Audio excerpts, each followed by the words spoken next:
आज मैं आपको 10th क्लास की फुटप्रिंट विदाउट फीट का first chapter A trunk of surgery की समरी समझाने जा रही हूँ। इस पार्ट में बताया गया है कि एक फ्रिकी नाम का डॉग है जो कि अपनी मिस्ट्रेस, अपनी धनी मालकिन की वजह से, ज़्यादा खाने की वजह से वह बीमार पड़ जाता है और किस प्रकार से डॉक्टर हैरियट उसका इलाज करते हैं और उस डॉग को रिकवर करते हैं। इस चैप्टर के राइटर हैं जेम्स हैरियट और वही इस चैप्टर में डॉक्टर भी हैं।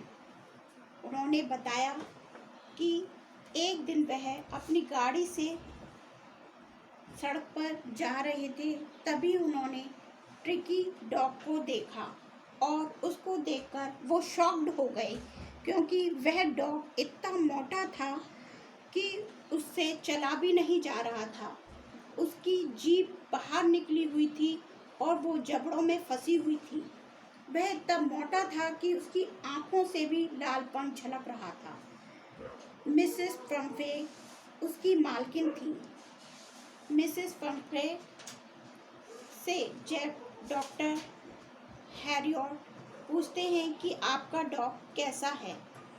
वह बताती हैं कि मेरा डॉग ठीक नहीं है, मुझे उसमें एनर्जी की कमी लगती है और मुझे लगता है कि उसमें कुछ न्यूट्रिएंट्स की भी कमी है, इसलिए मैं आजकल उसे एक्स्ट्रा फूड देने लगी हूँ जिससे कि उसमें कुछ ताकत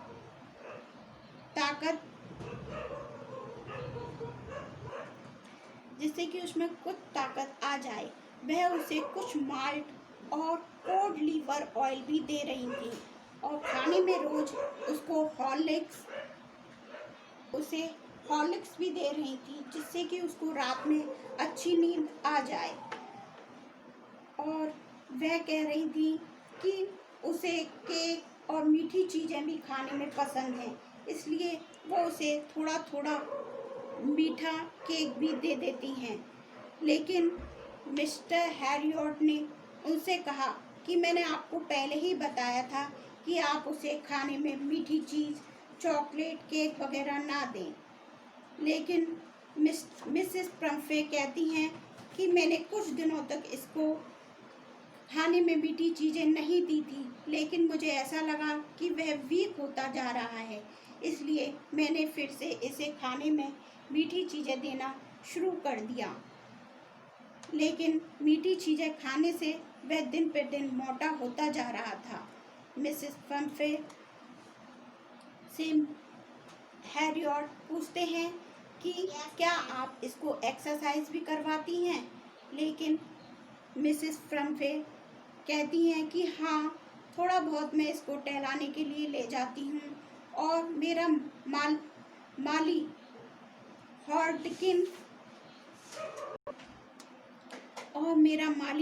हॉटकिन भी इसे कभी कभी रिंग थ्रोइंग के लिए ले जाया करता था। लेकिन अब ये थोड़ा चलने में असमर्थ हो गया है तो मैंने वो भी इसका बंद करा दिया।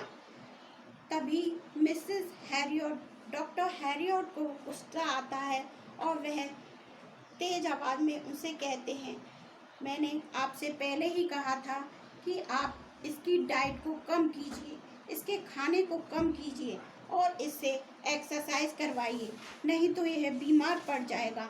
आपको इसके खाने के प्रति थोड़ा स्ट्रिक्ट कदम उठाने पड़ेंगे।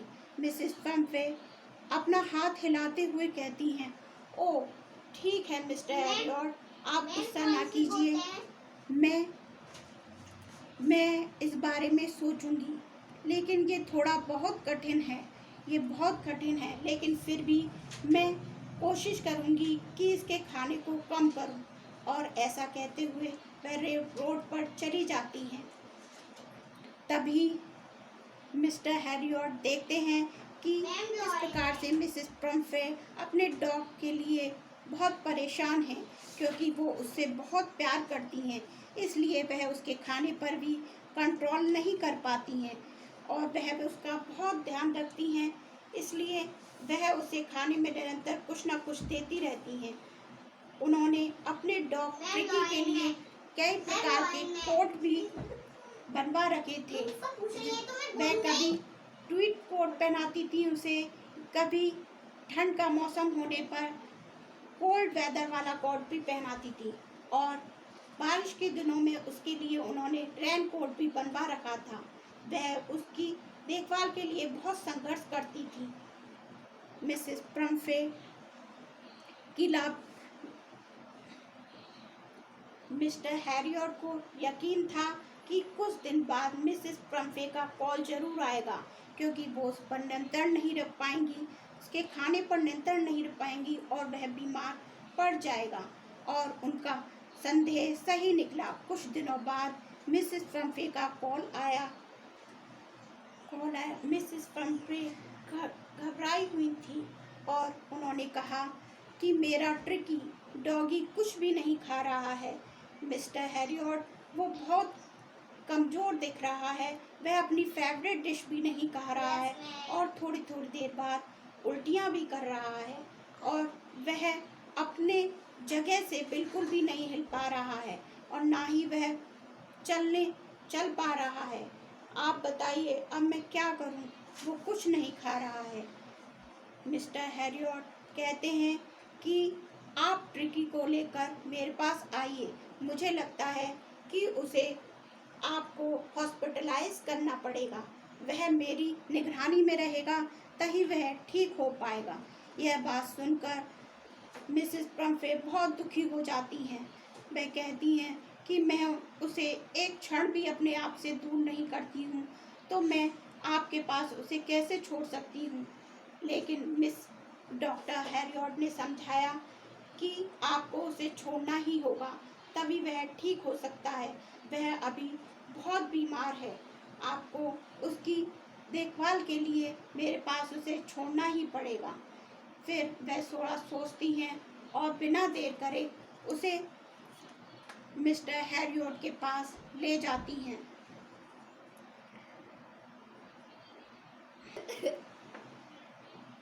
मिसेस प्रम्फे अपने डॉगी ट्रिकी को कंबल में लपेटकर गाड़ी में बैठाकर डॉक्टर के यहाँ ले जा रही होती हैं। तभी उसके सभी नौकर ट्रिकी का सारा सामान उसकी गाड़ी में डालते हैं। उसके cushion, toys, rubber ring, breakfast bowl, lunch bowl, super ball सब उसकी कार में डाल देते हैं, जिससे कि ट्रिकी को कोई परेशानी ना हो। सारा सामान लेकर मिसेस प्रम्फे डॉक्टर के यहाँ पहुँचती हैं और डॉक्टर के सामने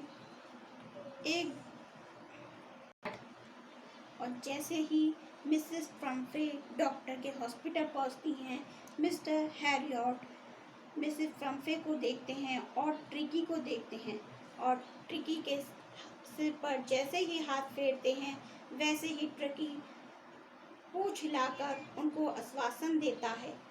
और फिर वह मिसेस प्रम्फे से कहते हैं, इसको अब मैं अपने पास ही रखूँगा और इसकी सर्जरी मुझे अपने घर पर ही और इसकी सर्जरी मुझको अपने हॉस्पिटल में ही करनी पड़ेगी। ऐसा कहकर वह मिसेस प्रम्फे को अपने घर लौट जाने को कहते हैं। मिसेस प्रम्फे आंखों में आंसू लिए वहाँ से चली जाती हैं और मिसेस डॉक्टर हैरियट उस डॉगी को अपने हॉस्पिटल में ले आते हैं। वहाँ पर अनेकों और डॉग थे, जिनको देखकर ट्रिकी थोड़ी सी आवाज़ निकालता है और डल आइज से उनको देखता है। सारे डॉग्स मिस ट्रिकी को चारों तरफ से घेर लेते हैं और उसको सूंघते हैं, लेकिन उनको लगता है कि ट्रिकी उनमें इंटरेस्ट नहीं ले रहा है, इसलिए वो उसे नज़रअंदाज करते हुए वहाँ से चले जाते हैं।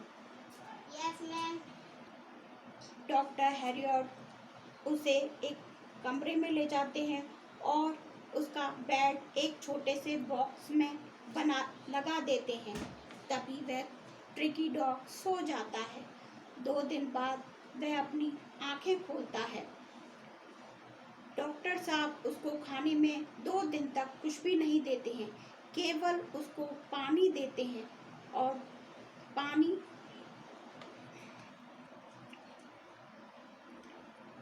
और तीसरे दिन वह देखते हैं कि ट्रिकी कुछ हरकतें करने लगा है, इसलिए डॉक्टर साहब उसे दूसरे कमरे में और डॉगों के साथ शिफ्ट कर देते हैं, जिनमें जॉय और ग्रेहाउंड जैसे और बहुत से डॉग थे।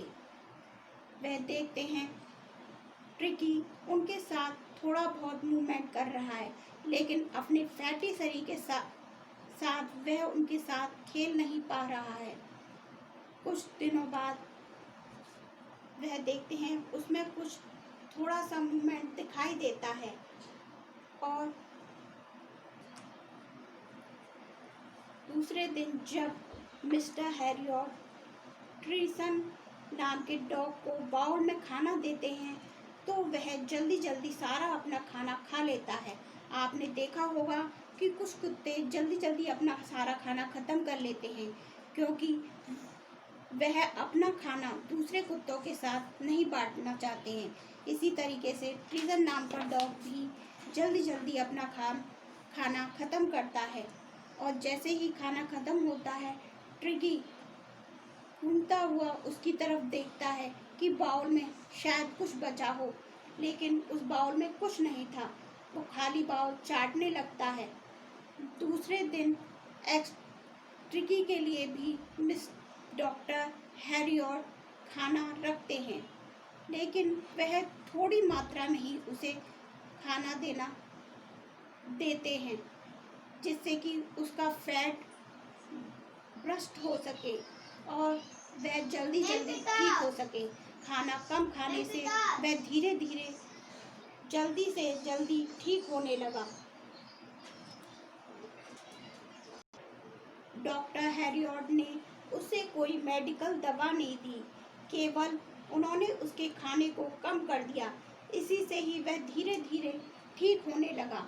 वह और कुत्तों के साथ एंजॉय करने लगा, उनके साथ इधर उधर उछलने कूदने लगा। उसे और कुत्तों के साथ खेलने में बहुत मज़ा आने लगा और दूसरे कुत्ते उसके ऊपर कूदते थे, उसके साथ मौज मस्ती करते थे, उसमें उसे बहुत आनंद आने लगा। अब धीरे धीरे वो रात में चूहों का शिकार भी करने लगा और अपने जीवन में आनंद लेने लगा। इधर मिसेस प्रम्फे बहुत परेशान थी, पता नहीं मेरा डॉगी ट्रिकी कैसा होगा, और रोज वह डॉक्टर हैरियॉट को फ़ोन करके उसके बारे में पूछती थी और पूछती थी कि आपने उसका कुशन बदला कि नहीं बदला, उसके कोट बदले कि नहीं बदले, वो क्या खा रहा है, कैसा है। लेकिन डॉक्टर हैरियॉट उनकी बातों को टालते रहते थे और बस उनको इतना ही बताते थे कि हाँ, ट्रिकी धीरे धीरे ठीक हो रहा है। मिसेस प्रम्फे सोचने लगी कि मेरा डॉगी इतना बीमार हुआ है तो वह बहुत कमज़ोर हो गया होगा, इसलिए वह उसके लिए रोज़ फ्रेश अंडे भेजा करती थी।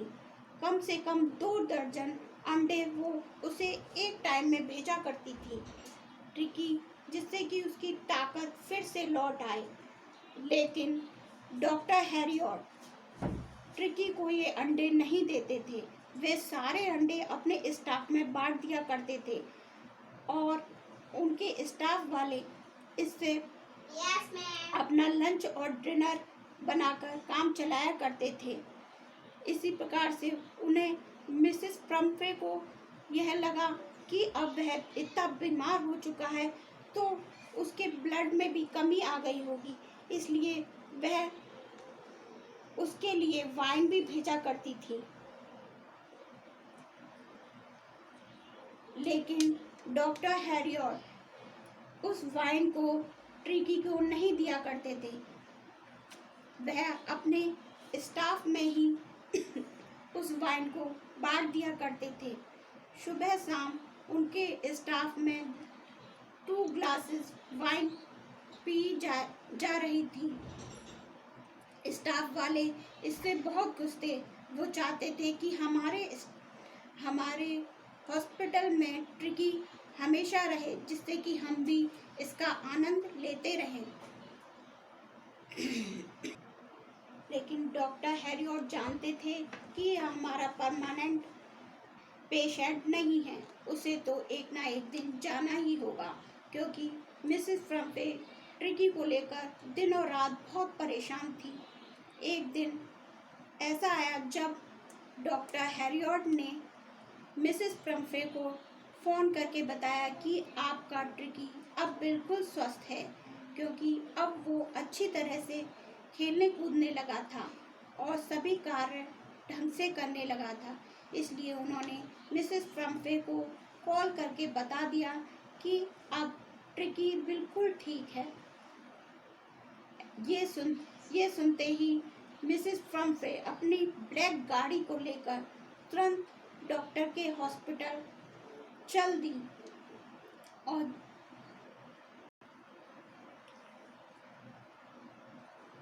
जैसे ही वह हॉस्पिटल पहुंची, डॉक्टर हैरियट अपने हॉस्पिटल के बाहर ही खड़े हुए थे। उन्होंने अपनी आंखों में आंसू भर के डॉक्टर हैरियट से पूछा, क्या मेरा ट्रिकी अब बिल्कुल सही है? डॉक्टर हैरियट ने बताया कि हाँ, वो अब बिल्कुल ठीक है। आपको अपनी गाड़ी में से उतरने की ज़रूरत नहीं है, मैं उसे अभी लेकर आता हूँ।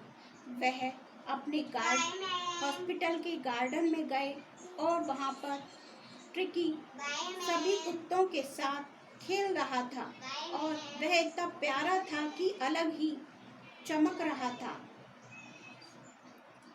ट्रिकी गोल्डन कलर का ट्रिकी सभी कुत्तों में बिल्कुल अलग दिख रहा था। तभी डॉक्टर हैरियट उसको लेकर मिसेस फ्रम्पे के पास जाते हैं और मिसेस फ्रम्पे को देखकर ट्रिकी तुरंत उछल पड़ता है और छटपटाने लगता है। वह मिसेस फ्रम्पे को बहुत प्यार करने लगता है। उनको देखते ही वह उनको चाटने लगता है और अलग अलग तरह की हरकतें करने लगता है। तभी मिसेस फ्रम्पे अपने आप को बचाती हैं, जिससे कि वह उसकी खरोंच उनके ना लग जाए और वह उसे प्यार करने लगती हैं। अपनी आँखों में वह बहुत आंसू ले आती हैं और घबराती हुई आवाज़ में मिस डॉक्टर हैरियट से कहती हैं, आपका बहुत बहुत धन्यवाद। यदि मैं आपके पास इसको नहीं लाती तो यह ठीक नहीं हो पाता। ये आपकी सर्जरी की ही वजह है।